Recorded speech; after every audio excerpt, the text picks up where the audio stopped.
नमस्कार, आदाब, सत श्री अकाल। दोस्तों, स्वागत है आप सबका मेरे YouTube चैनल स्वप्न जंक्शन पर और मैं आशा करता हूं कि आप सभी स्वस्थ और सुरक्षित होंगे। दोस्तों, अदालत की अवमानना के सिलसिले में दोषी ठहराए गए वरिष्ठ वकील प्रशांत भूषण की सजा से संबंधित कल वर्चुअल तौर पर सर्वोच्च न्यायालय में सुनवाई चल रही थी। और यहां पर दोस्तों मैं आपको बताऊंगा कि लंबी जिरह होती है दोनों पक्षों के बीच कि आखिर प्रशांत भूषण जिस अपराध के लिए उन्हें सजा दी जाएगी, यानी दोषी ठहराया गया है कंटेम्प्ट ऑफ कोर्ट के लिए, क्योंकि उन्होंने कुछ ट्वीट्स कर दिए थे जो कि भारत के मुख्य न्यायाधीश यानी चीफ जस्टिस ऑफ इंडिया को लेकर थे। यानी उन पर कुछ ट्वीट्स कर दिए थे जो कि कोर्ट ने स्वतः संज्ञान लेकर इस अपराध के लिए प्रशांत भूषण को दोषी माना है और इसी को लेकर उन्हें क्या सजा होगी, इसीलिए कल इसी संबंध में कल सुनवाई चल रही थी। लेकिन दोस्तों, आज इस विषय पर बात नहीं होगी, बात होगी उस टिप्पणी की जो कि वहां पर न्यायाधीश महोदय ने दी। और वहां पर उन्होंने कहा कि देखिए कि हर व्यक्ति की या हर चीज की एक लक्ष्मण रेखा होती है। ये स्वयं जज साहब के बोल थे और मैं आपको बताना चाहता हूं कि उन्होंने कहा कि लक्ष्मण रेखा हर चीज की होती है और उसे लांघना नहीं चाहिए। दोस्तों, यहां की आज इस वीडियो में आपको एक शब्द पर फोकस करना है, वो है लक्ष्मण रेखा। लक्ष्मण रेखा का जिक्र आपने रामायण में भी सुना है। आपको पता है कि लक्ष्मण रेखा का क्या महत्व है और लक्ष्मण रेखा से जुड़ा हुआ क्या प्रसंग है।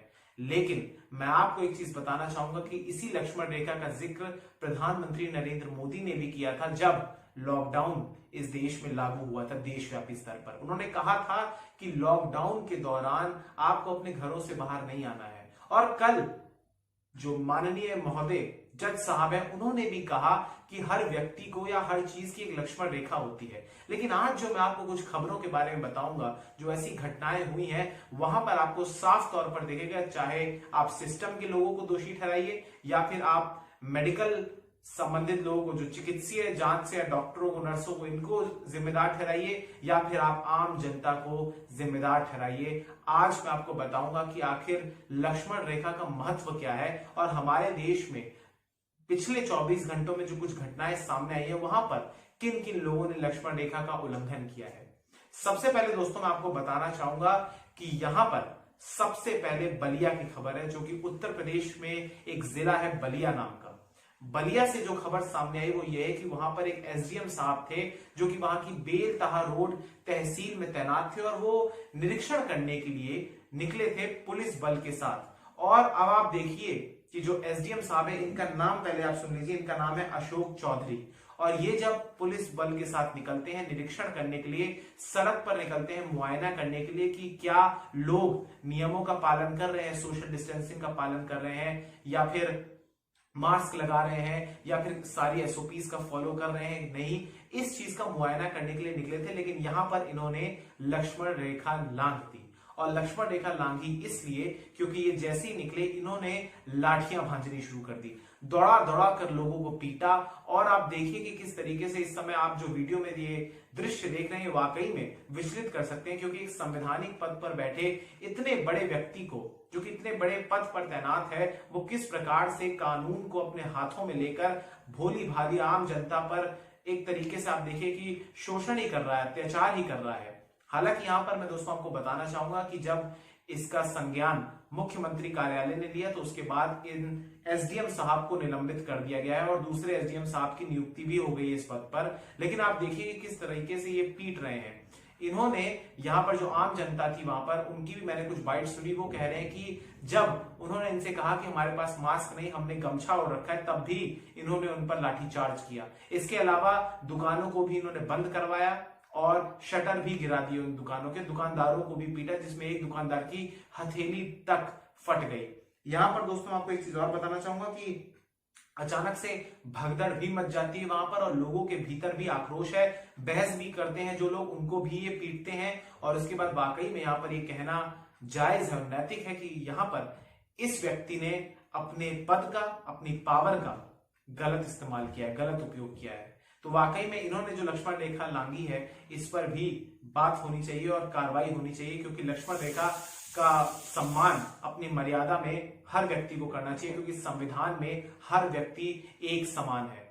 दोस्तों अगली खबर मैं आपको बताऊंगा, लेकिन वो इसी के विरोधाभास के तौर पर आप देखिएगा।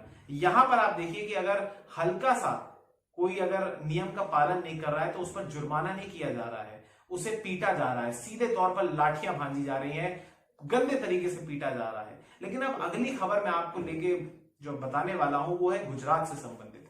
आइए आपको उत्तर प्रदेश से सीधा गुजरात लेके चलते हैं और गुजरात के सौराष्ट्र में लेके चलते हैं। दोस्तों सौराष्ट्र में देखिए आप कि दरअसल गुजरात बीजेपी के अध्यक्ष CR पाटिल जब सौराष्ट्र के दौरे पर इन दिनों वो आए हुए हैं और 22 अगस्त तक वो सौराष्ट्र में जितने भी विभिन्न शहर हैं, चाहे अहमदाबाद हो चाहे राजकोट हो, वहां वो दौरा कर रहे हैं। और इस दौरान जब वो पहुंचते हैं तो जो कार्यकर्ता है बीजेपी के वो जुलूस निकालते हैं, जमावड़ा होता है और यहाँ पर सोशल डिस्टेंसिंग की, फिजिकल डिस्टेंसिंग की धज्जियां उड़ा दी जाती हैं। लेकिन यहाँ पर कोई लाठीचार्ज नहीं होता है क्योंकि यहाँ पर ये एक पार्टी विशेष से जुड़ा हुआ समारोह था। तो यहां पर लक्ष्मण रेखा नांगी है इन गुजरात बीजेपी के अध्यक्ष साहब ने, जो कि इन्होंने फोटोज भी खिंचवाई मास्क के बिना। अनावश्यक तौर पर इन्होंने फिजिकल डिस्टेंसिंग का नियम को तोड़ा भी है। कोई जरूरत नहीं थी इस तरीके की समागम को करने की, कोई जरूरत नहीं थी इस तरीके की जुलूस को निकालने की, लेकिन फिर भी यहां पर ये जुलूस निकला। तो ये भी बहुत ही गंभीर बात है कि जहां आप एक और देखते हैं कि बलिया में SDM साहब भोले भाले लोगों को पीटते हैं क्योंकि वो सोशल डिस्टेंसिंग का या फिजिकल डिस्टेंसिंग का पालन नहीं कर रहे थे, मास्क नहीं लगा रहे थे। लेकिन यहां पर आप गुजरात में देखिए बिल्कुल ही तस्वीर विपरीत है। यहां पर धज्जियां भिड़ाई जाती हैं फिर भी उन पर कोई लाठीचार्ज नहीं होता। लाठीचार्ज छोड़िए, उन पर एक्शन तक कोई नहीं लिया जाता, उन्हें तितर बितर भी नहीं किया जाता, उन पर जुर्माना तक भी नहीं किया जाता। चलिए ये तो हो गया दोस्तों इस प्रकार की एक घटना। लेकिन अब मैं आपको बताऊंगा अगली घटना के बारे में जहां पर एक और लक्ष्मण रेखा को लांघा गया है। और इस समय यहां पर इस घटना का जिक्र करना बड़ा आवश्यक है क्योंकि दोस्तों हमारे देश में मां को सर्वोच्च स्थान दिया जाता है और सबको पता है कि जब किसी महिला को, जब वो गर्भवती होती है और जब उन्हें प्रसव पीड़ा होती है तो वो कितना भयानक दर्द होता है, वो कोई आम आदमी नहीं सह सकता है। लेकिन यहां पर जो घटना सामने आई है, मैं गुजरात से आपको लेके चलूंगा सीधा मध्य प्रदेश में। और मध्य प्रदेश के बालाघाट जिले में जहां पर लाल बर्रा मुख्यालय से 10 किलोमीटर दूर रानी खुटार के गढ़खेड़ा गांव में सड़क खराब होने के कारण जननी एक्सप्रेस नाम की जो एम्बुलेंस सेवा चलती है वो नहीं पहुंच पाई और मजबूरी कहिए या जो भी कहिए आप, वहां पर बैलगाड़ी में कुछ ग्रामीण इस महिला को बैठाते हैं और फिर रास्ते में ही बैलगाड़ी में ही प्रसूता महिला ने बच्चे को जन्म दिया है।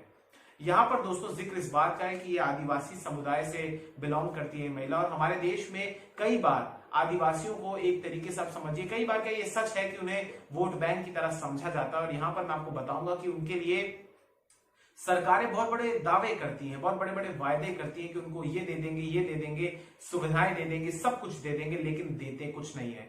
धरातल पर कुछ भी नहीं दिखता, शून्य। सोचिए ये महिला, इस महिला को विवशता के बाद यानी कितनी अधिक पीड़ा हुई होगी, उसके बाद इन्होंने बैलगाड़ी पर ही जन्म दे दिया। हालांकि राहत की बात यह है कि अस्पताल में इन दोनों को भर्ती करा दिया गया है और बच्चा और मां दोनों स्वस्थ हैं। लेकिन आप देखिए कि सड़क तक नहीं पहुंची इस गांव तक और 10 किलोमीटर दूर एक एम्बुलेंस आ जाती है जो जननी एक्सप्रेस नाम की, लेकिन 10 किलोमीटर भीतर जो ये गांव है यहां पर ये एम्बुलेंस नहीं पहुंच पाती है। तो यहां पर आप देखिए कि जो सरकार और प्रशासन है उन्होंने सीमाएं लांघी हैं, अपनी मर्यादा को लांघा है कि वो करप्शन के कारण यहां पर सड़क तक नहीं बनवा पाए हैं। और अब हम आजादी के 70 साल हो चुके हैं, माफ कीजिएगा, और तब भी एक गांव में सड़क तक हम लोग सही से नहीं पहुंचा पा रहे हैं। और इससे पहले भी कई घटनाएं सामने आई, उत्तर पूर्व के कई राज्यों में ये सामने आई कि वहां पर भी महिला को सड़क पर ही या रास्ते में ही जन्म देना पड़ गया अस्पताल से पहले ही। तो वाकई में इस पर भी सोचने की आवश्यकता है।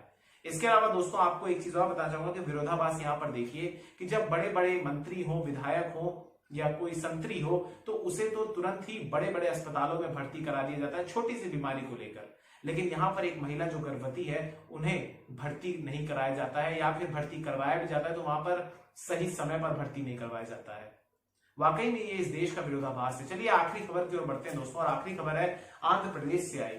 आंध्र प्रदेश के चित्तूर जिले में एक बार फिर से एक गैस का रिसाव हो गया। इस बार दरअसल एक डेयरी फार्म था, वहां पर इस गैस का रिसाव होता है और इस घटना में 14 महिलाएं जो हैं, जो वहां पर कार्य करती हैं, वो बेहोश हो गई और उन्हें अस्पताल में भर्ती कराया गया, जिसमें 3 महिलाओं की जो स्थिति है वो इस समय गंभीर है।